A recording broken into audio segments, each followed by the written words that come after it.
যে তুমি খ্রিস্টান হইয়া, তার জাতি বেড়া তাকে প্রশ্ন করে, তুমি খ্রিস্টান হইয়া মুহাম্মদের নামটা আগে নিয়ে আসলা, মুসলমানদের নবীটার নাম আগে নিয়ে আসলা, এটা কেন করলা? এবার তিনি জবাব দেন, তিনি বলেন, শোনো, আমি পৃথিবীর বড় বড় যত দার্শনিক আছে প্রত্যেকের আমি জীবন পরিচালনা করে দেখলাম, ইতিহাস পরিচালনা দেখলাম, প্রত্যেকে পৃথিবীর কোনো না কোনো শিক্ষাঙ্গনে লেখাপড়া করেছে, পৃথিবীর কোনো না কোনো ওস্তাদের কাছে লেখাপড়া করেছে, পৃথিবীর কোনো না কোনো বিদ্যাপীঠে লেখাপড়া করেছে, কিন্তু মুহাম্মদের জীবন পরিচালনা করে দেখলাম পৃথিবীর কোনো শিক্ষাঙ্গনে লেখাপড়া করে নাই, পৃথিবীর কোনো ওস্তাদের কাছে লেখাপড়া করে নাই, পৃথিবীর কোনো শিক্ষকের কাছে লেখাপড়া করে নাই। এরপরও মুহাম্মদ পৃথিবীতে এমন একটা জ্ঞান শিক্ষা দিয়ে গেছে, এমন একটা জ্ঞান শিক্ষা দিয়ে গেছে, এমন একটা ধর্ম শিক্ষা দিয়ে গেছে, এমন একটা আখলাক শিক্ষা দিয়ে গেছে যেটা পৃথিবীর কেউ পারে নাই। সুবহানাল্লাহ বলেন, সুবহানাল্লাহ।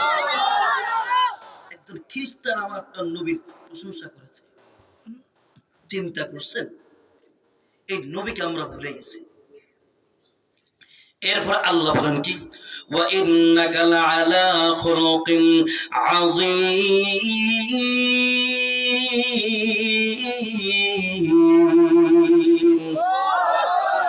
আল্লাহ আল্লাহ কোরআন শুনলে খুব খারাপ লাগে মনে হয়। আল্লাহ করে তো আসতে বলেন কেন? ওয়া ইন্নাকা লাআলা খুলুকিন আযীম।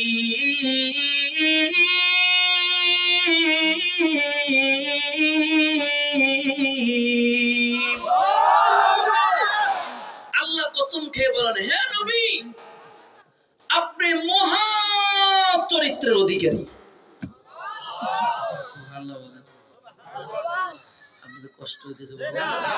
কষ্ট হইতেছে নাকি ছেড়ে দিব? আল্লাহ আল্লাহ বলেন, হে নবী, আপনি মহা চরিত্রের অধিকারী। পৃথিবীতে আল্লাহ তাআলা 1,24,000 পয়গম্বর পাঠিয়েছেন। কোন নবীর চরিত্র বয়ান করতে গিয়ে আল্লাহ কসম খায় নাই, কোন নবীর চরিত্র বয়ান করতে গিয়ে আল্লাহ কসম খায় নাই, কিন্তু আমার আপনার নবীর চরিত্র বয়ান করতে গিয়ে আল্লাহ কসম খেয়েছেন। আল্লাহ বলেন খুলুক আযীম, হে নবী আপনি মহা চরিত্রের অধিকারী। খুলুক 3 প্রকার। কত প্রকার? সবাই বলেন। এখন হলো একটু আপনার শিখার সময়। আপনারা হলেন এই মুহূর্তে ছাত্র, আমি হলাম ওস্তাদ। আমি কি ওস্তাদ? কেউ বলতে পারো আপনি ছোট মানুষই, আপনি আমার ওস্তাদ। এই মুহূর্তে ওস্তাদ, এই অবস্থা যদি মরে যেতে পারেন, মানে মরেন, কারণ শিক্ষার হালাতে তলেবে এলেম অবস্থায় আছেন আপনারা। আপনারা হলেন তলেবে এলেম, এলেম অনুসরণের জন্য আছেন। এখন এই মুহূর্তে যদি খোদা না কাছে মরে যান, সরাসরি আল্লাহ জান্নাত। আল্লাহ জান্নাত, কোনো সন্দেহ নাই। এক নাম খুলুক কত প্রকার? এই সবাই বলেন, পিছনে বলারাও বলেন। খুলুক 3 প্রকার। কত প্রকার? 1 নাম্বার হলো খুলুকে হাসান, 2 নাম্বার খুলুকে কারীম, 3 নাম্বার হলো খুলুকে আযীম। 1 নাম্বার কি? সবাই কয় না? এই স্টেজ ওয়ালারা বলেন, সবাই বলেন। 1 নাম্বার খুলুকে হাসান, 1 নাম্বার কি? 2 নাম্বার খুলুকে কারীম, 2 নাম্বার, 3 নাম্বার খুলুকে আযীম। এটা আমার কথা না, কারি তৈয়ব সাহেব রাহমাতুল্লাহ আলাইহি খুতুবাতে হাকিম ইসলামতে নিয়ে আসছে। এমনকি এটার আলোচনা আপনার তাফসীর বাইজামির ভিতরে পাইবেন। খুলুকে হাসান কি জিনিস ভালো করে বুঝেন। খুলুকে হাসান হলো সমতা বজায় রাখা। যেমন একটার কথার কথা সুন্দর করে উদাহরণ দিয়েছেন, খোদা না খাস্তা কেউ আমাকে একটা চট দিল, এখন শরীয়তের নিয়ম হলো যদি তার থেকে প্রতিশোধ দিতে হয়, ওই পরিমাণ প্রতিশোধ নিব যেই পরিমাণ সে আমাকে দিয়েছে। কথা বুঝে আছে? আবার যেমন আমি কাউকে 1 টাকা ধার দিলাম, আবার 1 টাকাই নেওয়া, এটা হলো খুলুকে হাসান। কিন্তু 1 টাকার পরিবর্তে 5 টাকা নেওয়া, এটা খুলুকে হাসান না, এটা গুনাহের কাজ। ঠিক কিনা বলে? চড়ের পরিবর্তে দিলাম ঘুষি, এটা খুলুকে হাসান না, এটা খুলুকে হাসান না, বদ আখলাকি। তাহলে খুলুকে হাসান হলো সমতা বজায় রাখা, ভালো করে বুঝেন। কিন্তু 2 নম্বর হলো খুলুকে কারীম। খুলুকে কারীম হলো কেউ আমাকে চড়ই দিল, তো আমি যুবক ভাইকে বললাম, ভাই তুমি তো আমাকে চড় দিয়েছো, আমি শোনো, আমার প্রতিশোধ নেওয়ার শক্তি আছে, সামর্থ্য আছে, কিন্তু আমি তোমাকে মাফ করে দিলাম। ভালো, এটা কি বলেন? এটা খুলুকে, এটা কি খুলুকে কারীম। আর খুলুকে আযীম কি জিনিস দেখেন। হাতটা দেন বাবা, একটু হাতটা দেন, দেখেন একটু হাতটা। হ্যাঁ, কিছু করবো না আমরা, একটু খুলুকে আযীম কি জিনিস দেখেন, কত সুন্দর করে বুঝিয়ে দিচ্ছি। খুলুকে আযীম হলো শুধু মাফই করলাম না, আমি বললাম বাবা আপনি যে আমাকে চট দিয়েছেন, আপনাকে তো মাফ করে দিলাম, বাকি আপনাকে হাতে ব্যথা পেয়েছেন। আর বলেন না, শুধু মাফই করলাম না, উল্টা হাতটা নিয়ে বললাম বাবা আপনি যে আমাকে চট দিয়েছেন, আপনি ব্যথা পেয়েছেন। আল্লাহু আকবার। আর এইটা হলো খুলুক আযীম। আর এই চরিত্রের অধিকারী ছিল আমার আপনার নবীর চরিত্র। শুধু মাফি করে নাই, উল্টাকে খেদমত করে আসছে। যেমন মদিনার একজন মহিলা আমার আপনার নবী যখন রাস্তা দিয়ে হাঁটতো, আমার আপনার নবীর গায়ে ময়লা পানি নিক্ষেপ করতো, আমার আপনার নবীর জন্য রাস্তা কাটা পিছিয়ে রাখতো। মহিলাটা প্রতিদিন এইভাবে আমার আপনার নবীকে কষ্ট দিত। কয়েকদিন পর মহিলাটা অসুস্থ হয়ে যায়। আল্লাহর নবী খোঁজ নেন ওই মহিলাটা কোথায়, যে মহিলাটা আমার গায়ে ময়লা পানি নিক্ষেপ করতো, আমার জন্য কাটা বিছিয়ে রাখতো। এলাকার মানুষ বলেন ইয়া রাসূলুল্লাহ মহিলাটা অসুস্থ হয়ে গেছে। সঙ্গে সঙ্গে এই কথা শুনে আমার আপনার নবী আবু বকর সিদ্দিক রাদিয়াল্লাহু তাআলা আনহুকে সহ ওই মহিলার বাড়িতে চলে গেছে। মহিলার বাড়িতে গিয়ে দরজায় নক করেছে। নক করার সাথে সাথে ভিতরে বৃদ্ধা মহিলা আর তার একজন মেয়ে। মেয়েটা দৌড় দিয়ে এসে দরজাটা খুলেছে, দেখে এমন একজন ব্যক্তি হাজির। মেয়েটা দেখে এমন একজন ব্যক্তি হাজির, যেই ব্যক্তিটাকে তার মা অনেক কষ্ট দিত, রাস্তা কাটা বিছিয়ে রাখতো। সে ভয় পেয়ে গেছে, দৌড় দিয়ে আমার কাছে চলে গেছে। মা, যেই মুহাম্মদকে তুমি কষ্ট দিয়েছো, ওই মুহাম্মদ তো হাজির হয়ে গেছে, মনে হয় তোমার থেকে প্রতিশোধ নেওয়ার জন্য আসছে। দুইজনে ভয়ে কাঁপতেছে, ভয়ে কাঁপতেছে। সর্বশেষ বৃদ্ধা মহিলা বলে যাও মুহাম্মদকে ডেকে নিয়ে আসো, দেখি কি করতে চায়। আল্লাহর নবী অনুমতিরা ভিতরে গেছে। ভিতরে ঢোকার পর এবার দেখে মহিলাটা ভয়ে কাঁপতেছে। বলেন মা তুমি কেন কান্না করছো, তুমি কেন ভয়ে কাঁপতেছো? বলেন আমি ভয় পেতেছি, তুমি আমাকে মনে হয় শেষ করে দিবা। আল্লাহর নবী বলেন আল্লাহর কসম করে বলছি, আমি শুনছি তুমি নাকি অসুস্থ, আমি তোমার সেবাদত্তর জন্য চলে আসছি। আমি তোমার সেবাদত্তর জন্য চলে আসছি মা, তুমি ভয় পাওয়ার কোনো কারণ নাই। সঙ্গে সঙ্গে মহিলাটা চিৎকার দিয়ে চোখের পানি ছেড়ে দিয়ে কান্না করে বলে মুহাম্মদ আজকে দীর্ঘদিন পর্যন্ত আমি অসুস্থ, আমার রক্তের আত্মীয় পর্যন্ত আমাকে দেখার জন্য আসে নাই, কেউ কোনো পাড়া প্রতিবেশী বসে আমাকে দেখার জন্য আসে নাই, আমার খাওয়া নাই দাওয়া নাই কিছু নাই, আমার শরীর দুর্বল, কেউ আমাকে উকি মারেও দেখা নাই। আজকে আমি তোমাকে এত কষ্ট দিয়েছি, এরপর তুমি আমার সেবাদত্তের জন্য চলে আসছো, তার মানে তুমি সত্যিকারী নবী, তোমার নবুয়তের ভিতরে কোনো সন্দেহ নাই। এখনই তুমি আমাকে কালিমা পড়াও, মুসলমান বানিয়ে দাও।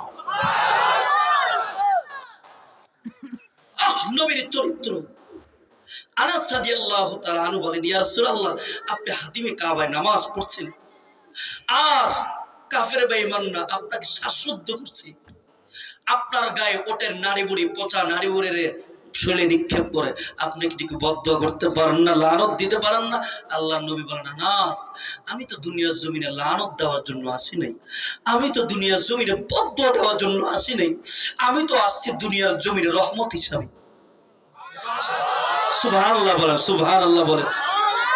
দেখেন আমার নবীর কত সুন্দর চরিত্র, কিন্তু বড় দুঃখের বিষয় হলো বাংলার জমিনের কিছু নাস্তিক আর মোরতাদ গুলো আমার নবীর চরিত্র নিয়ে হোলি খেলা শুরু করেছে, আমার নবীর চরিত্র নিয়ে তারা ছিনিমিনি খেলছে, ঠিক কিনা বলেন? আমার নবী নাকি নারী লোভী। নাউজুবিল্লাহ বলেন আরে, বলেন আরে, জোরে বলেন, জোরে বলেন। আমার নবী নাকি নারী লোভী, আমার নবী নাকি দুনিয়া লোভী। আরে কুলাঙ্গার শোন, 1400 বছর আগে আমার নবীর চরিত্র উপর আঘাত করতে পারে নাই। সোয়ালক্ষ সাহাবায়ে কিরাম নবীর চরিত্র হেফাজতের জন্য রক্ত দিয়েছে। আমি বলি 1400 বছর পরেও আমরা উলামায়ে কিরাম, আমরা মুসলমান নবীর চরিত্র হেফাজতের জন্য রক্ত দেওয়ার জন্য প্রস্তুত। প্রস্তুত আছি, ঠিক কিনা বলেন?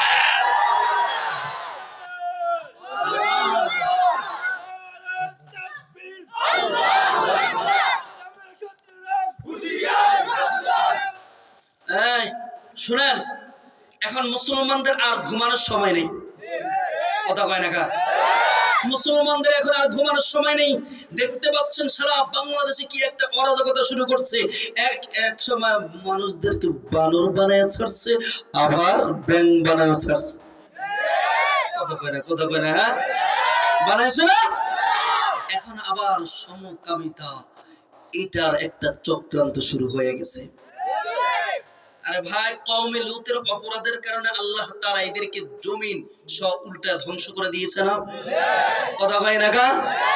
লূত আলাইহিস সালাতু ওয়াস সালাম বারবার বলছে অপরাধে যায় না, মানে নাই, আল্লাহ উল্টাই দিয়েছে। এই সমকামিতা এখন চলছে আমেরিকা, এই সমকামিতা চলছে এখন জাপানে, এই সমকামিতা চলছে এখন অস্ট্রেলিয়া, এই সমকামিতা চলছে বিভিন্ন বেঈমানদের দেশে। আর তাদের ভিতরে দেখা যায় এই সমকামিতার কারণে ছেলের সাথে বাবার সাথে সম্পর্ক নাই, স্বামী স্ত্রীর সাথে সম্পর্ক নাই, মার সাথে সম্পর্ক নাই, একটা অরাজকতা।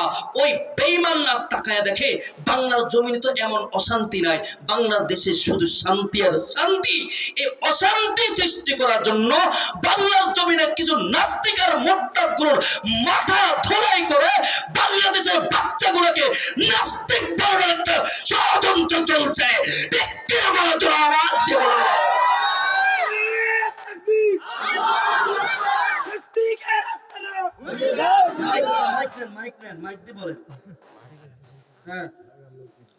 ভাইরা শুনেন, একটু পরে বলেন। শুনেন, ছেলে ছেলের সাথে বিবাহ, এটা কি হতেই পারে? কথা কয় না গা? এটা কি মানবেন? তারা কেন এটা সৃষ্টি করছেন? এই জন্য আমি বলি, শোনো, আলহামদুলিল্লাহ, ব্র্যাক বিশ্ববিদ্যালয়ের আসিফ স্যার তিনি যেমন জেগে উঠছে, আমরাও এখন জেগে ওঠার সময়। কথা বলতে হবে, ঠিক কিনা বলেন? আমাদের এখন আর ঘুমানোর সময় নেই। আজকে ফিলিস্তিনে মুসলমানরা তারা 3টা মাস পর্যন্ত তাদের ঘুম নাই, তাদের ঘুম নাই, খাবার নাই, ঔষধ দেওয়া নাই, পানি নাই, কোনো কিছু নাই। কিন্তু আল্লাহর কসম করে বলছি, তাদের ইমানি পাওয়ারে দেখে মনে হচ্ছে আমরা মুনাফিক। আমি বলি, এই মুসলমানরা শুনেন, আর আমাদের বসে থাকার সময় নেই। যখন ফিলিস্তিন জিন্দার জন্য ডাক দিবে, যখন নবীর ইজ্জতের জন্য ডাক দিবে, বাংলাদেশের নাস্তিক আর মুরতাদগুলোর বিরুদ্ধে যখন আন্দোলন চলে আসবে, নিজের দেহে এক ফোঁটা রক্ত দেখা পর্যন্ত তাদের বিরুদ্ধে রক্ত দেব। কে কে দাঁড়িয়ে আল্লাহকে দেখায় রে?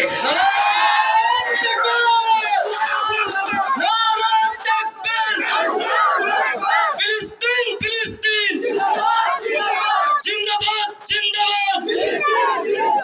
আজকের মাহফিল সফল হোক, সফল হোক।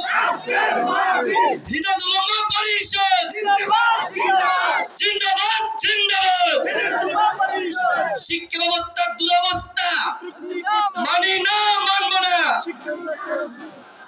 মাশাআল্লাহ, আলহামদুলিল্লাহ বলে বসে যান, আলহামদুলিল্লাহ বলে বসে যান। আপনাকে মনে ভয় পেতেছেন? কথা কয় না, ভয় পেতেছেন? ভয় পাচ্ছেন?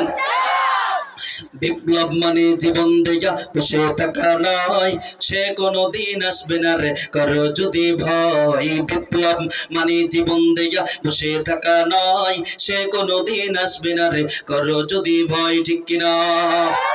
আসবে বিজয়ী রক্ত আর জীবনের বিনিময়ে, আসবে বিজয়ী রক্ত আর জীবনের বিনিময়ে। বিপ্লব মানে জীবন দেয়া বসে থাকা নয়, সে কোনদিন আসবে না রে করো যদি ভয়, ঠিক কিনা? লড়াইয়ের ওই ময়দানেতে যেতে তোমাকে হবে, প্রয়োজনে সব রক্তটুকু জমিনে ঢেলে দিবে, ঠিক কিনা? লড়াইয়ের ওই ময়দানেতে যেতে তোমাকে হবে, প্রয়োজনে সব রক্তটুকু জমিনে ঢেলে দিবে। তবু তোমায় লড়তেই হবে, মানিবে না পরাজয়। তবু তোমায় লড়তেই হবে, মানিবে না পরাজয়। বিপ্লব মানে জীবন দেয়া বসে থাকা নয়, সে কোনদিন আসবে না রে করো যদি ভয়, ঠিক কিনা? কোথা থেকে কোন ভিন্দি সুকুন আমার দেশে এসে সেবার নামে বসলো জুড়ে মির্জাফরের বেশে, ঠিক কিনা? কোথা থেকে কোন ভিনদেশে শকুন আমার দেশে এসে সীমার নামে বসলো জুড়ে মীর জাফরের বেশে। ওদের করাতে নাস্তা নাবুদ হতে হবে নির্ভয়, ওদের করাতে নাস্তা নাবুদ হতে হবে নির্ভয়। বিপ্লব মানে জীবন দেয়া বসে থাকা নয়, সে কোনোদিন আসবে না রে কর যদি ভয়, ঠিক কিনা? ভয় পেতেছি, ভয় পাবো কাকে? হাতটা উঁচু করে দেয়া, বলেন হাতটা উঁচু। আমাদের মালিক কে? আমাদের মালিক কে? আমাদের রব কে? আমাদের বাদশা কি? যে মজলিসে আল্লাহর নামটা উচ্চারণ করা হয়, আল্লাহ বলেন যাকারতু ফি মালাইন খায়রাম মিনহু, এর থেকে উত্তম মজলিসে আমি আমার বান্দার নামটা নিয়ে স্মরণ করে এক কথায় আল্লাহর নামটা নিলে আল্লাহ আল্লাহ আসমানে আমাদের নামটা নিয়ে উচ্চারণ করেন।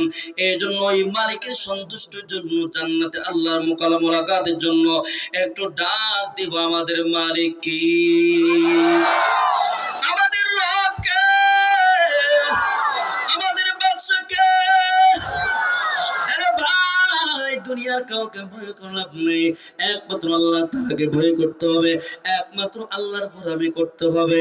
নবী আমার দুনিয়ার কাউকে ভয় করে নাই, একমাত্র আল্লাহ তাআলাকে ভয় করেছেন, একমাত্র আল্লাহ তাআলার সামনে মাথা নত করেছেন, দুনিয়ার কারোর সামনে মাথা নত করে নাই। আমার আপনার নবী তো সারা জগতের জন্য রহমত, আখিরাতে রহমত, দুনিয়াও রহমত, কাফেরের জন্য রহমত, মুসলমানদের জন্য রহমত। আল্লাহ বলেন ওয়ামা আরসালনাকা ইল্লা রাহমাতাল লিল আলামিন।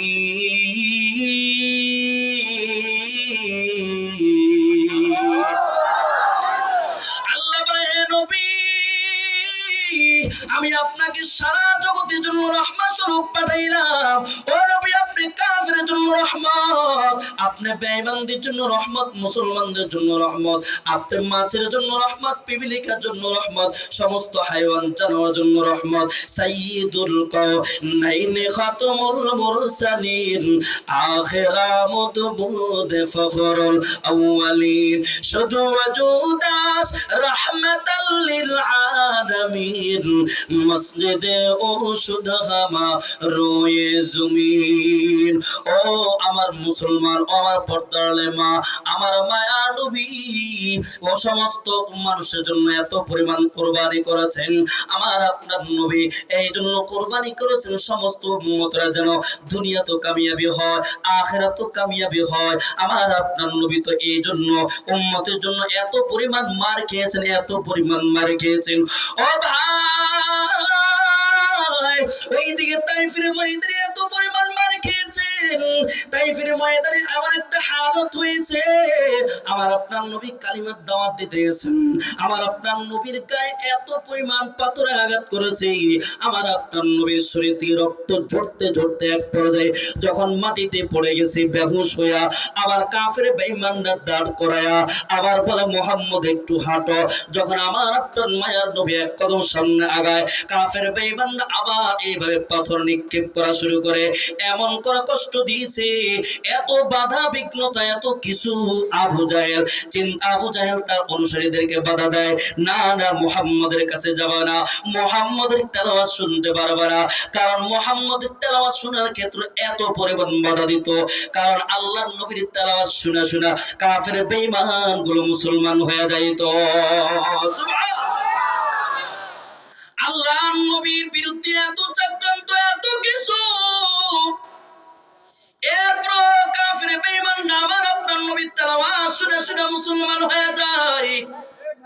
একদিন আবু জাহেল এমন করেছে যে মুহাম্মদের তেলাওয়াতে এমন কি জাদু আছে যে জাদুর মাধ্যমে মানুষগুলো মুসলমান হয়ে যায়। এই কারণে একদিন চিন্তা করেছি মুহাম্মদের তেলাওয়াত একটু শুনবো। আল্লাহর নবী রাতের বেলায় নিজের বাড়িতে তাহাজ্জুদে দাঁড়িয়ে দাঁড়িয়ে তেলাওয়াত করছেন।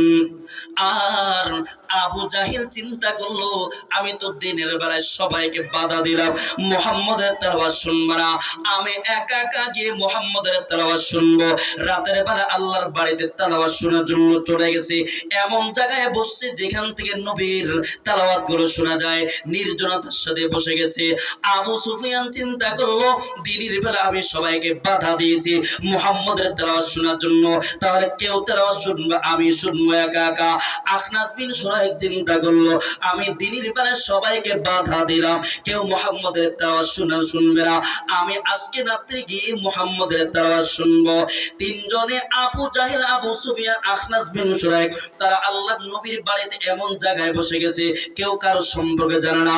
আবু জাহেল আবু সুফিয়ান সম্পর্কে জানে না, আবু সুফিয়ান আবু জাহেল সম্পর্কে জানে না, আখনাস বিন শুরাইক আবু জাহেল আবু সুফিয়ান সম্পর্কে জানে না। রাতভর মায়ের নবীর তেলাওয়াত শোনা, প্রাণ ভরে তেলাওয়াত শোনা। সকাল বেলায় যখন বাড়িতে যাবে, বাড়িতে যাওয়ার পর ভাই এগুলো খুব সমস্যা। একদিনে কথা বলতেছি, কষ্ট দিয়েছে বাবা আপনাদের? কষ্ট হচ্ছে?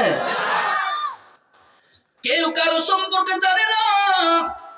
দিনের বেলায় যখন, সকাল বেলায় যখন বাড়িতে যাবে তিনজনে, কিন্তু যাওয়ার পথটা তো একটাই, তিনজনের সাথে মোলাকাত হয়ে গেছে। আবু জাহেল আবু সুফিয়ান বলে, ভাই কি হয়েছে, ব্যাপারটা কি করলা? বলে মুহাম্মদের তেলাওয়াত শোনার জন্য চলে আসছি।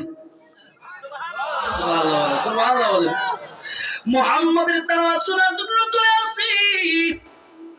আবু জাহেল বলে, ভাই আমি মানুষদেরকে এত এত বাধা দিই, এরপর মুহাম্মদের তেলাওয়াত শুনে শুনে মুসলমান হয়ে যায়। আমি আবু জাহেল চিন্তা করলাম, দেখি মুহাম্মদের তেলাওয়াতে এমন কি জাদু আছে। তেলাওয়াত শুনে আসলাম, দেখলাম মুহাম্মদের তেলাওয়াত অনেক সুন্দর। আবু সুফিয়ান বলে, ভাই আমারও তো একই অবস্থা। আখনাস বিন শুরাইক বলে, ভাই আমারও তো একই অবস্থা। আবু জাহেল আবু সুফিয়ান বলে, ভাই আগামীকাল কার আসবে না, যদি তোমাদের অনুসারীরা যদি জানে মুহাম্মদের তেলাওয়াত শুনছো, তাহলে পিঠের চামড়া থাকবো না। কথা কই না কেন? পিঠের চামড়া থাকবো না, সাবধান, আর আগামীকাল আসবো না। আবু সুফিয়ান বলে, ঠিক আছে ভাই, আবু জাহেল আর আসবো না। আবু জাহেল বলে, আমি আসবো না। আখনাস বিন শুরাইক বলে, ভাই আমি আসবো না। এভাবে তিনি যখন প্রথম দিন বিদায় নিয়েছি, এবার দ্বিতীয় দিন আবু জাহেল চিন্তা করলো, আজকে তো আর আবু সুফিয়ান আসবেই না, আখনাস বিন শুরাইক আসবেই না, আমি একা একা তেলাওয়াত শুনবো। আর একই চিন্তা করেছে আবু সুফিয়ান, একই চিন্তা করেছে আখনাস বিন শুরাইক। আবার দ্বিতীয় দিন তিনজনে, আগে প্রথম দিন যেই জায়গায় বসে গেছে, একই জায়গায় তিনজন বসে গেছি। আবার দ্বিতীয় দিন রাহমাতুল লিল আলামিন মায়া নবীর তেলাওয়াত শোনা। সকালবেলা যখন আমার বাড়িতে যাবে, আমার দেখা হয়ে যায়। ব্যাপারটা কি গতকালকে বলছো আর আসবো? কাউজির বলে, দেখো মনটা চাই না যে মুহাম্মদ তেলাওয়াত মানে না শুনে পারি না, মুহাম্মদের তেলাওয়াত এমন টান টান লগে চলে আসছে।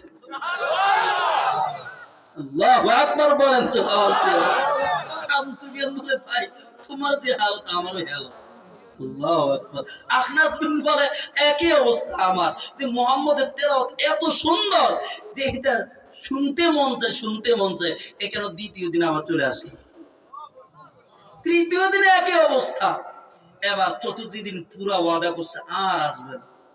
সকালবেলায় আখনাস বিন শুরাইক বৃদ্ধ মানুষ তো, লাঠিতে ভর করে করে আবু সুফিয়ানের বাড়িতে গেছে। ভাই মুহাম্মদের তেলাওয়াত শুনছো, কেমন লাগছে? খুব ভালো লাগছে, মুহাম্মদ যা বলে এটা সত্য, আর দেরি না, কালিমা পড়ে মুসলমান হয়ে যাবে। কিন্তু আবু জাহেলের বাড়িতে গেছে। আবু জাহেল, ভাই কেমন শুনছো? খুব ভালো লাগছে, কিন্তু মুহাম্মদের নবী দাবি করে এটা মানতে পারি না। অহংকারটা বেশি ছিল তার ভিতরে, অহংকারের কারণে, এই কারণে আল্লাহ তাকে জাহান্নামী বানিয়ে দিয়েছে। যখন যুদ্ধের ময়দানে মাজ আর মুআজ যখন তাকে হত্যা করে, আর যখন তার গর্দানটা কাটে, আবু জাহেল বলে, আমার গর্দানটা একটু লম্বা করে কেটে, যাতে আবার ছুরি আঘাতে রাইখা, যাতে করে সবাই চিনা আমি আবু জাহেল। চিন্তা করছেন? কত অহংকারী, কি পরিমাণ অহংকারী! আল্লাহ তার অহংকারের কারণে তাকে জাহান্নামের চৌরাস্তায় পৌঁছায়া দিয়েছে। আমাদের ভিতরে অহংকার থাকে তাহলে কিন্তু তওবা নসিব হবে না। নাউজুবিল্লাহ বলবেন। আমাদের ভিতরে কিসের এত অহংকার? অমুক দল তমুক দল, কিসের এত অহংকার? আরে ভাই, আমাদের নবী তো একজন, আমাদের কোরআন তো একজন, আমাদের আল্লাহ তো একজন। বাতিলের বিরুদ্ধে সব গোত্র একসাথ হয়ে প্রতিবাদ করতে হবে। ঠিক কি না বলেন?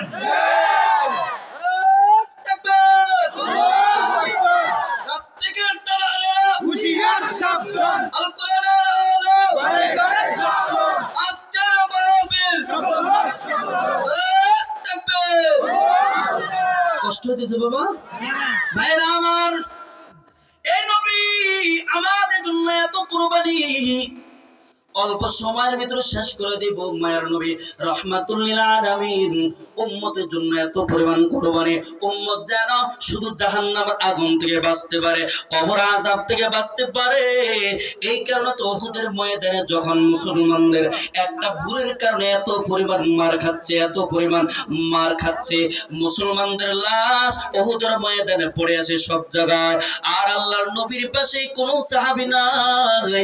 ওই দিন পুরা সিদ্ধান্ত নিয়েছে মুহাম্মদকে এত বাধা দি মুহাম্মদের লোকেরা আমাদের লোকেরা মুহাম্মদের অনুসরণ করে মুহাম্মদের কাছে চলে যায়, তাহলে আজকে মুহাম্মদকে দুনিয়া থেকে বিদায় করে দিতে হবে। আজকে মুহাম্মদকে দুনিয়ার জমিনে আর রাখা যাবে না। এই ভাই কি হইছে? উঠাউঠি করেন কেন? আচ্ছা, আরো দুই একজন উঠাউঠি, এটা হলো তার চলবে না, আমি অল্প সময়তে শেষ করে দিব। ভাই জানেন কি পরিমাণ কষ্ট আমাদের হয়? সারা দেশে সে দেশ ঘুরি, আগামীকালকে যাইতে হবে আবার পঞ্চগড়। এই কোথায়? বাংলাদেশ শেষ মাথায়, প্রায় ঢাকা থেকে 450 কিলো। সারা দেশে ঘুরতে হবে। আপনারা যদি একদিনে ক্লান্ত হয়ে যান, যাবো গে আমরা? ক্লান্ত আপনারা নাকি আমরা? ক্লান্ত আপনারা নাকি আমরা? হ্যাঁ, তোর মনে হচ্ছে আপনার ক্লান্ত হয়ে গেছে। উঠবেন ভাই? কে কে উঠবেন? হাতটা উঠান। না উঠবে না।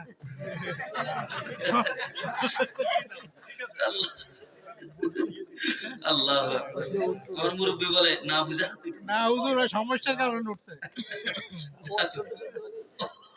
আল্লাহু আকবার, আল্লাহু আকবার বলেন। আল্লাহ তুমি এলাকার সবাইকে জান্নাতি ওয়ালা বানিয়ে দাও। আরো জোরে বলেন আমিন। আমি মুসাফির, তো দোয়া করলে দোয়া কবুল হয়ে যাবে।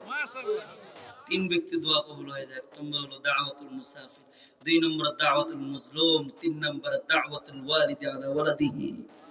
মা বাবার দোয়া কবুল হয়ে যায়। সুবহানাল্লাহ। মা বাবা দোয়া করবেন সন্তানের জন্য। তো ভাইয়েরা আমার, রাহমাতুল লিল আলামিন আজকে এই উহুদের ময়দানে আমার আপনার নবীকে দুনিয়ার জমিন থেকে একেবারে বিদায় করে দিবে। এই কারণে কাফির বেঈমান না আমার আপনার নবীকে ঘেরাও করে ফেলছে।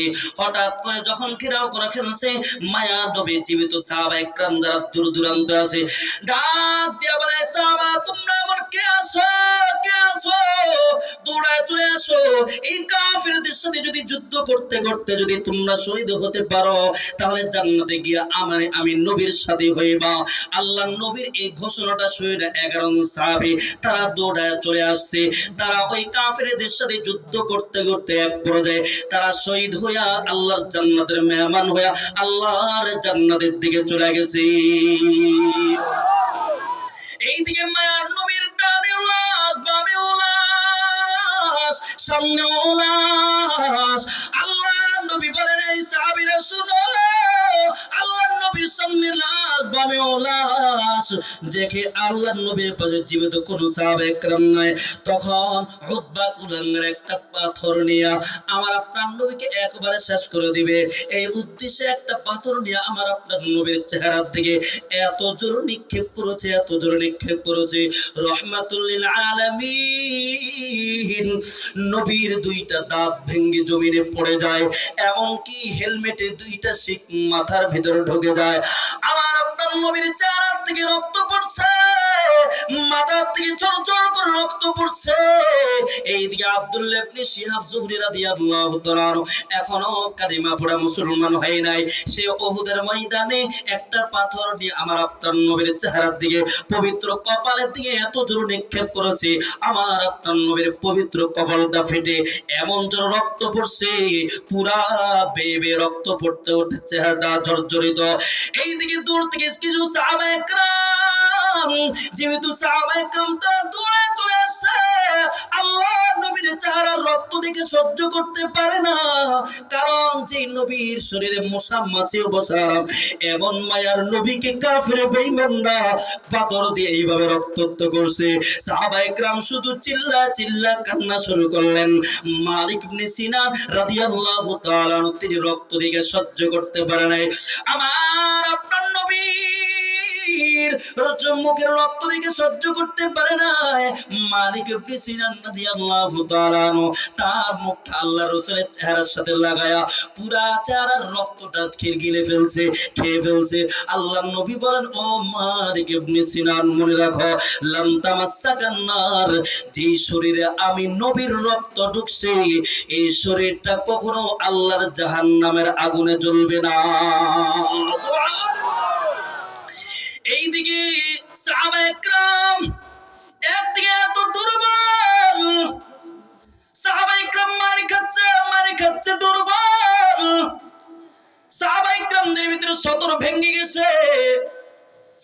দূরে দূরে সাহাবায়ে কেরাম যুদ্ধ করছে কাফেরদের সাথে, আর হঠাৎ করে কাফের বেঈমানরা আওয়াজ দেয়, কদ কুতিলা মুহাম্মদ। ওদের ময়দানে আওয়াজ দেয়, মুহাম্মদ তো দুনিয়ার জমিনে আর নাই। ধরে ধরে সাহাবায়ে কেরাম যাদের কানে এ আওয়াজটা যায়, নবী দুনিয়ার জমিনে নাই, সব মুসলমান আরো ভেঙ্গে পড়ছে, আরো দুর্বল হয়ে গেছে। আনাস ইবনে মালিক রাদিয়াল্লাহু তাআলা বলেন, নিজেকে ধিক্কার দিয়া বলেন, আনাস, যেই নবী যেই জমিনে মুহাম্মদ নাই, যেই জমিনে আমার নবী নাই, এ আনাস তুমি থাইকা দুনিয়ার জমিনে লাভ নাই, কোনো লাভ নাই। এই কথা বলে আনাস রাদিয়াল্লাহু তাআলা আনহু তলোয়ার নিয়ে যুদ্ধের ময়দানে এত বীরত্বের সাথে যুদ্ধ করতেছে। আর দেখেন কিছু কিছু সাহাবায়ে কেরাম তারা যুদ্ধের ময়দান থেকে এইভাবে বের হয়ে যাচ্ছে। আনাস বলেন, রে ভাই, যেই জমিনে আমার নবী নাই এই জমিনে তোমার এই জীবনটা দিয়ে কি লাভ হবে? এই জীবন দিয়ে কি লাভ রে সাহাবীরা? সামনে সাদ ইবনে মুআজের সাথে দেখা। এই সাদ ইবনে মুআজ, ইন্নী আজিদু রিহাল জান্নাতি দুনা আহাদিন, এর সাদ ইবনে মুআজ যুদ্ধ চালিয়ে যাও, কারণ আমি আনাস উহুদের প্রান্ত থেকে জান্নাতের ঘ্রাণ পাইতেছি। আল্লাহু আকবার বলেন, জোরে আওয়াজ দিয়ে আল্লাহু আকবার। এর সাদ ইবনে মুআজ, আমি উহুদের প্রান্ত থেকে জান্নাতের ঘ্রাণ পাই। ওই সাদ ইবনে মুআজ, মনে রাখবা, দুনিয়ার জমিন থেকে যেতে দেরি, আল্লাহর জান্নাতে গিয়ে হরে গেলমানের সাথে সাক্ষাৎ হতে দেরি হবে না। এই কথা বলে আনাস ইবনে মালিক রাদিয়াল্লাহু তাআলা যুদ্ধ করতে করতে এক পর্যায়ে তিনি শহীদ হয়ে গেছেন। এই যে তিনি জান্নাতের ঘ্রাণ পেয়ে গেছেন, দুনিয়ার জমিনে সাহাবী জান্নাতের ঘ্রাণ পেয়ে গেছেন। এইজন্য সিরাতে ইবনে হিশামের ভিতরে লেখে, কয় যারা আল্লাহওয়ালা হয়, যারা খাঁটি ঈমানদার হয়, এরা দুনিয়ার জমিনে মাঝে মধ্যে আল্লাহ জান্নাতের ঘ্রাণ পেয়ে যায়। এমনকি মাঝে মধ্যে তাদেরকে আল্লাহ তাআলা জমজমের পানি দিয়া গোসল করায় আল্লাহর জান্নাতের মেহমান হিসাবে নিয়ে যান। এই জন্য যখন উহুদের যুদ্ধ যখন শেষ, আল্লাহর নবী জীবিত সাহাবায়ে কেরামদেরকে বলে, সাহাবারা, কোন কোন সাহাবীরা শহীদ হয়েছে সবগুলো লাশ একসাথ করো। আল্লাহর নবী বলেন, সাহাবীরা দেখ, আরেকজন সাহাবীর লাশ কোথায়, আরেকজন সাহাবীর লাশ কোথায়? সাহাবায়ে কেরাম পুরা ময়দানে তন্ন তন্ন করে খুঁজতেছে, কোথাও পায় না। একটু পরে আল্লাহর একজন বান্দী দৌড়ায় চলে আসছে বোরকা পরিহিত অবস্থায়, রাহমাতুল লিল আলামিনের সামনে দাঁড়িয়ে বলেন, নবী আমার, আপনি তো শহীদদের লাশের গোসল দেন না, আমার স্বামীটাকে আপনি গোসল ছাড়া কবরে দাফন করবেন না। আমার স্বামীটা বাসর ঘর থেকে নাফাক অবস্থায় যুদ্ধের ময়দানে চলে আসছে, আমি পুরা ময়দানে তন্ন তন্ন করে খুঁজতেছি, কোথাও আমার স্বামীর লাশটা খুঁজে পাই না। আল্লাহর নবী বলেন, মা তোমার পরিচয়টা একটু দাও না। ওই মহিলাটা ডাক দিয়ে বলে, নবী আমার, গতকালকে আপনি একজন সাহাবীর বিবাহ পড়াইছেন। আল্লাহর নবী বলেন, গতকালকে আমি হানজালার বিবাহ পড়াইছি। আমি রাসূল নিজ হাতে খেজুর ছিটাইলাম। মহিলাটা একটু পরে হাতটা বের করে দিয়া বলে, নবী আমার, এই যে আমার হাতের মেহেদি এখনো শুকায় নাই। ও নবী, গতকালকে আপনি হানজালার বিবাহ পড়াইছেন বিকাল বেলায়, আর রাতের বেলায় আমরা স্বামী স্ত্রী একসাথে বাসর ঘর কাটাই। আমার স্বামীর সাথে জীবনে একবার দেখা হয়, আমার স্বামীর সাথে অতীতে কোনোদিন দেখা হয় নাই। নবী আমার, মনে হয় আর কোনোদিন দেখা হবে না, আর কোনোদিন দেখা হবে না। নবী গতকালকে বিকাল বেলা বিবাহ পড়েছেন, রাতের বেলা আমরা স্বামী স্ত্রী বড় আরামে সে বড় আনন্দের সাথে সময়টা কাটায়, বাসর ঘর কাটায়। সর্বশেষ আমার স্বামীর যখন গোসলের ফরজ হয়, আমি স্বামীর জন্য পানির ব্যবস্থা করে দিলাম বালতি করে। স্বামী আমার, আপনি গোসল করেন। আমার স্বামী যখন বালতি করে বালতি থেকে পানিটা শরীরে ঢালবে, হঠাৎ করে ঘরের পার্শ্ব থেকে কে জানে আওয়াজ দেয়, কত কুতিলা মুহাম্মদ, মায়ার নবী নাকি দুনিয়ার জমিনে না। আমার স্বামীটা পানি আর শরীরে ঢালে নাই। আমার স্বামী সঙ্গে সঙ্গে ঘরের ভিতরে ঢুইকা তুকুলা তলোয়ারটা নিয়ে যুদ্ধের ময়দানে রওনা দিয়েছে। আমি বললাম, স্বামী আপনি একটু গোসলটা করে যান। আমার স্বামী ডাক দিয়া বলে, এ প্রাণের স্ত্রী, দুনিয়ার জমিনের পানি দিয়ে গোসল করার সময় আমার নাই, আল্লাহর জান্নাতের পানি দিয়ে গোসল করার সময় হয়ে গেছে। আল্লাহু আকবার। ও আমার প্রাণের স্ত্রী, যেই জমিনে আমার নবী নাই, এই জমিনে হামজালাও থাকতে পারে না, হামজালাও থাকতে পারে না। ও প্রাণের স্ত্রী, এই বাসর ঘর থেকে তোমার থেকে আমি বিদায় নিলাম, হয়তোবা আর কোনোদিন ফিরে আসবো না, আর কোনোদিন ফিরে আসবো না। আমার প্রাণের স্ত্রী, আল্লাহর জান্নাতে গিয়ে তোমার সাথে দেখা হবে। এইভাবে আমার স্বামীটা বাসর ঘর থেকে বিদায় নিয়ে আসে। আল্লাহর নবী শুনা শুধু চোখের পানি ফেলে ফেলে কান্না করতেছে। এবার নবী ডাক দিয়া বলেন, সাহাবীরা দেখ, আমার হামজার লাশ কোথায়? সাহাবায়ে কেরাম পুরা ময়দানে তন্ন তন্ন করে খোঁজা শেষ। সাহাবায়ে কেরাম বলে, আমরা তো হামজার লাশ পাই না। নবী বড় পেরেশান, শুধু কান্না করতেছে। কিছুক্ষণ পরে কিছু সাহাবায়ে কেরাম দৌড়ায় চলে আসছে, এসে বলে, নবী আমার, হামজার লাশ তো পাওয়া গেছে। আল্লাহর নবী ওখানে দৌড়ায় চলে গেছে, গিয়ে দেখি হামজালাকে কত সুন্দর করে খাটিয়াত করে কাফন পরিহিত অবস্থায় উহুদের ময়দানে নিয়ে আসছে। আল্লাহর নবী মাথার দিক থেকে কাফনটা ঘুরাই বাবা হাতটা বাড়ায়া দিছে। আর আল্লাহর নবী দেখেন, একটা মানুষ গোসল করলে শরীর থেকে যেমন টপ টপ করে পানি পড়ে, হামজালার শরীর থেকে এমন টপ টপ করে পানি পড়তেছে। আল্লাহর নবী আশ্চর্য হয়ে গেছেন, তাআজ্জুব হয়ে গেছেন। আবার এইভাবে কাফনটা বন্ধ করে দিয়েছেন। কিছুক্ষণ পর জিবরিল আমিন হাজির। জিবরিল আমিন এসে বলে, রাহমাতুল লিল আলামিন, আপনার হানজালা কুরবানি আল্লাহ তাআলার কাছে এত কবুল হয়েছে, এত কবুল হয়েছে। আল্লাহ তাআলা আসমানে, তৃতীয় আসমানে ফেরেশতাদেরকে বলেন, এই ফেরেশতারা আয়, আমার হানজালাকে দুনিয়ার জমিনে গোসল দিবা না, আমার হানজালাকে তৃতীয় আসমানের জমজমের পানি দিয়ে গোসল করায়া জান্নাতের খুশবু লাগায় আমার হাবিবের কাছে পেশ করো। আল্লাহু আকবার বলেন না চিল্লাও।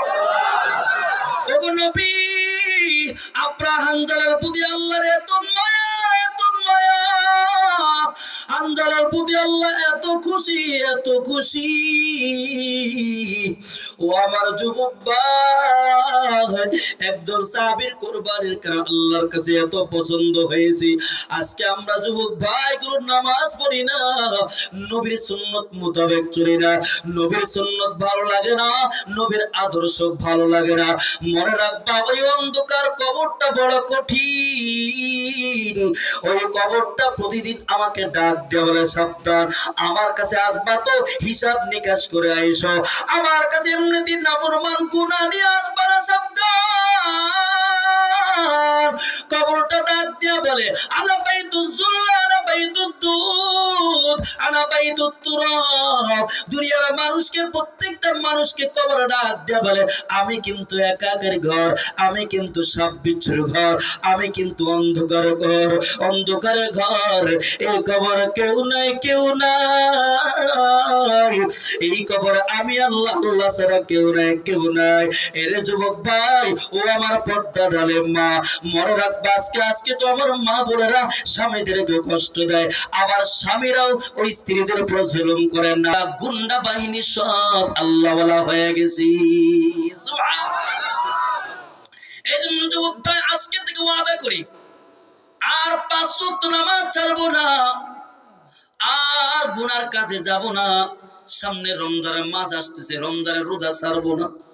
যতই কষ্ট হোক আমি রমজানের রোজা ছাড়বো না, যতই কষ্ট হোক আমি দাড়িতে হাত দিব না, যতই কষ্ট হোক আমি তাহাজ্জুদ ছাড়বো না, আউয়াবিনের নামাজ ছাড়বো না।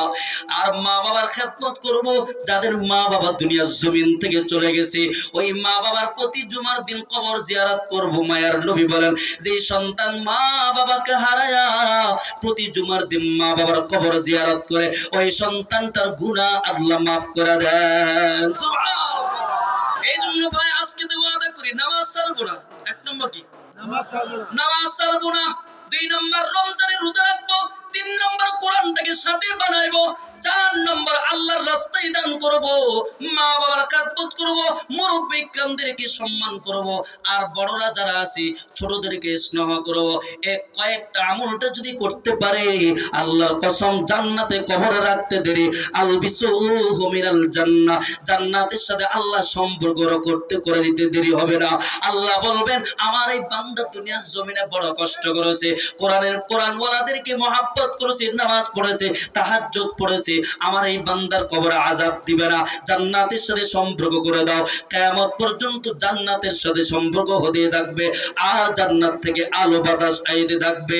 কে কে রাজি আছি আমলটা করা? একটু আল্লাহকে হাতটা দেখা দি। নারায়ে তাকবীর। আর জোরে আওয়াজ দিয়ে বলেন না, নারায়ে তাকবীর। আয় আল্লাহ, আমরা এখানে সবাই গুনাহগার, আমার মতো বিশেষ করে গুনাহগার আর কেউ নাই, আমার মতো গুনাহগার আর কেউ নাই মালিক। যেই সাহাবীরা তোমার নবীর জন্য এত কষ্ট দিয়ে, এত কষ্ট করেছে, যেই সাহাবীরা মাসুম, কোনো গুনাহ নাই, গুনাহ করলে তোমার কাছে ফিরে আসতো। আয় আল্লাহ, এখানে আমরা যারা হাত তুলেছি, আমার এই হাতটা গুনার কারণে না পাক, আবার চোখের গুনার কারণে চোখটা না পাক হয়ে গেছে। ও আমার এলাকার বাসীরা, মা বোনেরা, সবাই একটু দিলটাকে নরম করে হাতটা উঠে আল্লাহকে দেখায় দেন। মালিক, মাঝে মধ্যে যখন নিজের গুনার চিন্তা করি, নিজেকে ধিক্কার দিত মন চাই, আর চিন্তা হয় আমার মতো জাহান্নামী আর কেউ নেই, আমার মতো জাহান্নামের আসামি আর কেউ নাই, কেউ নাই, আমার মতো কবর আসামি আর কেউ নাই, কেউ নাই। মালিক, যুবক ভাই, আর গতকাল কয়েকটা যুবককে দেখলাম রাস্তায় উঠছে মোটর সাইকেলে, হঠাৎ করে ট্রাকের সাথে এমন রয়ে লাগছে পুরা ফিসে গেছে যুবকটা। আমিও তো একদিন এইভাবে চলে যাব, কিন্তু কি নিয়ে যাব? ওই অন্ধকার কবরে আমাকে এমন ভাবে রেখে চলে আসবে, আমি বাবা আমি মরে যাবার পর আমাকে খাট পালন থেকে নিচে নামায়া দিবে, এমনকি আমার শরীর থেকে জামাটা বেলের দিক কেটে কেটে এইভাবে ফেলে দেবে।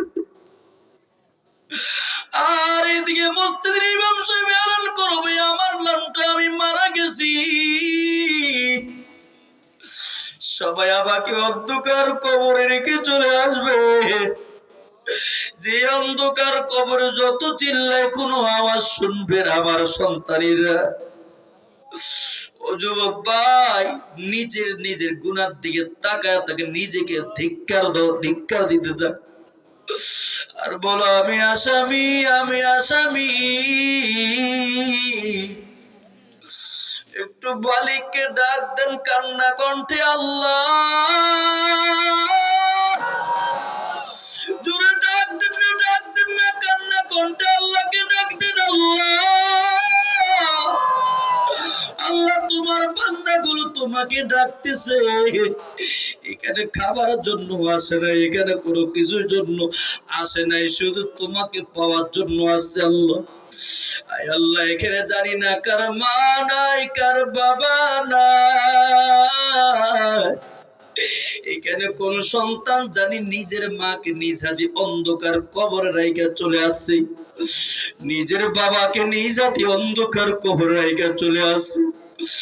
মা বাবা জানি না কার মা বাবার কবরে দাও দাও করে আগুন জ্বলতেছে। আল্লাহ ও যুবক ভাই, মাহারা সন্তান গুলো একটু চোখের পানি ফালান না, চোখের পানি ফাল। বাবা তাকায় আছে আর বলেন সন্তান কবরে বড় বিপদে আছি, কবরে বড় বিপদে আছি, একটু দোয়া কর। আয় আল্লাহ, বাহারা সন্তান গুলো কাঁদতেছে, দেখো না, একটু চোখের পানির দিকে তাকাও। বাবারা সন্তান গুলো চোখের পানি ফালা কান্না করতেছে, একটু চোখের পানির দিকে তাকাও। আয় আল্লাহ, যাদের মা বাবা কবরে চলে গেছে, এই সন্তানগুলো চোখের পানির দিকে তাকায় তাদের কবর আযাব মাফ করে দাও। আয় আল্লাহ, আমার যুবক ভাইগুলো হাত উঠে কাঁদতেছে, আল্লাহ আমার এই যুবক ভাইগুলাকে সবগুলাকে আল্লাহওয়ালা বানিয়ে দাও, সবগুলাকে তুমি ইসলামের খাদিম হিসাবে কবুল করে দাও। আয় আল্লাহ, আর কোনোদিন আমরা শয়তানের রাস্তায় যাব না, শয়তানের রাস্তায় কদম বাড়াবো না। আয় আল্লাহ, গুনার কাজ করবো না, নামাজ ছাড়বো না। আল্লাহ তুমি কবুল করে নাও, সবাই বলেন আমিন। আরো জোরে চিল্লা জোরে আওয়াজ দিয়ে বলেন আল্লাহুম্মা আমিন। আপনারা আমার ভাইরা, দীর্ঘক্ষণ পর্যন্ত কোরআনের আলোচনা হয়েছে। আমার এই যুবক ভাইয়েরা, বিশেষ করে এই হেদায়েতুল উম্মাহ পরিষদ মাওলানা মামুন ভাই, আর কি আছে, আরিফ ভাই, আলামিন ভাই, আরো অনেকেই আছে। আলহামদুলিল্লাহ, এত সুন্দর একটা সংগঠন, এই উদ্যোগে একটা মাহফিল আপনাদের এলাকার উদ্যোগে, এলাকার সব মুরব্বী ইকরামদের কবরের আযাব মাগফিরাত, কবর আযাব ক্ষমার জন্য এই একটা মাহফিল করছে। এটাতে আপনার খুশি না বেজার? জোরে বলেন, খুশি না বেজার? মাশাআল্লাহ। আপনারা এদের জন্য দোয়া করবেন। আপনারা তো দুনিয়ার জমিন থেকে চলে যাবেন, এরা হলো আপনাদের জন্য ভবিষ্যৎ। আল্লাহ তাআলা যেন এদেরকে সবাইকে ইখলাসের সাথে এই দ্বীনের কাজ করার তৌফিক দান করে, শোনা আমিন। ভাইয়েরা আমার, এই যে একটা সংগঠন, এরা তো হ্যাঁ ইনশাআল্লাহ হবে। এই যে একটা সংগঠন, আপনাদের কাছে তো এইভাবে ওইভাবে আমভাবে কালেকশন হয় না, হয় আর মোটামুটি, যাই হোক, এই সংগঠনের জন্য ওইভাবেই কালেকশন হয় না। এরপরও আপনারা এই সংগঠনের মাধ্যমে এলাকায় অনেক কাজ করেন। আপনারা না থাক, একটু বলে সুশৃঙ্খলার সাথে মুনাজাতের পর, এখন না, এখন কিছু হবে না। আমি মুসাফির দিল ভরে একটু দোয়া করো। আপনারা এখান থেকে গুনাহ মাফ হইয়া বাড়িতে যাইতে চান না? গুনাহ মাফ করাই তো আল্লাহর কাছে মাফ করে বাড়িতে যাবো ইনশাআল্লাহ। তো এই সংগঠনের জন্য আওয়াজ করেন রে বাবা, এই সংগঠনের জন্য আপনারা যে যা পারেন ইনশাল্লাহ আপনার দি সহযোগিতা করবেন তো ইনশাল্লাহ? এই কথা বলেন, করবেন তো ইনশাল্লাহ? যে যতটুকু পারেন এই সংগঠনের জন্য আপনারা জান দিয়ে প্রাণ দিয়ে যেভাবে পারেন সহযোগিতা করবেন ইনশাআল্লাহ। এখন সভাপতি আজকের মাহফিলের সভাপতি জনাব শামসুল আলম ভূঁইয়া সাহেব, তিনি আপনাদের সম্মুখে খুব সংক্ষিপ্ত কিছু কথা বলবেন। সভা ধৈর্য সহকারে শুনি। হ্যাঁ হ্যাঁ, আপনারা যে যা পারেন দিয়ে দেন, অসুবিধা নাই। ইখলাসের সাথে মহব্বতের সাথে সবাই যে যা পারেন, 100 টাকা 200 টাকা 500 টাকা 1000 টাকা যে যা পারেন ইনশাল্লাহ। এখানে কোনো জোরপূর্বক বানা কোনো কিছুই না, মহব্বতের সাথে দিনে কাজ হবে। বিশেষ করে আমার যুবক ভাইয়েরা, আমার বোনেরা পরীক্ষা দিচ্ছে, মেট্রিক পরীক্ষা না, হ্যাঁ পরীক্ষা দিচ্ছে, হ্যাঁ এদের জন্য দোয়া করবো আল্লাহ তাআলা যেন এদেরকে দুনিয়া আখিরাতে কামিয়াবি দিয়ে দেন। তবে এই ছাত্র ভাইয়েরা পড়াশোনা করেন, শুধু দোয়া চাইলে হবে না। আস-সাইয়ু মিন্নি ওয়াল ইতমামু মিনাল্লাহ, চেষ্টা হলো নিজের পক্ষ থেকে। চেষ্টা ছাড়াই শুধু খালি মোবাইল নিয়ে ঘুরে, তাহলে দোয়া চাই লাভ আছে? শুধু দোয়া চাই লাভ আছে? মোবাইল বাদ দিয়ে পড়াশোনা করতে হবে। বিসমিল্লাহির রহমানির রহিম। উত্তর কারোয়া শাহাজি বাড়ি আঞ্জানা মসজিদ ও হিদায়াতুল উম্মাহ পরিষদের উদ্যোগে দ্বিতীয় বার্ষিক তাফসিরুল কোরআন মাহফিল আজ 17 ফেব্রুয়ারি রোজ শনিবার